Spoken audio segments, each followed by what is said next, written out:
เรื่องนี้ฉันไม่เคยคิดจะเล่าให้ใครฟัง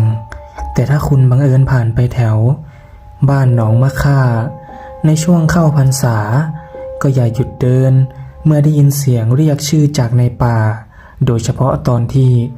ไม่มีเสียงจักจั่นเลยตอนนั้นฉันอายุประมาณ16 ปีเป็นเด็กบ้านๆธรรมดาเรียนโรงเรียนวัดปั่นจักรยานผ่านป่าทุกวันไปกลับทางลัดไปโรงเรียนคือต้องผ่านป่าช้าเก่าไม่มีใครเรียกมันแบบนั้นเป็นทางการหรอกนะ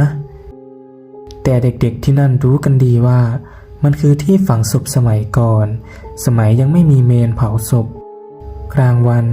ไม่มีอะไรแต่มันเริ่มแปลกหลังจากคืนเดือนดับคืนนั้นที่ไม่มีพระจันทร์เลย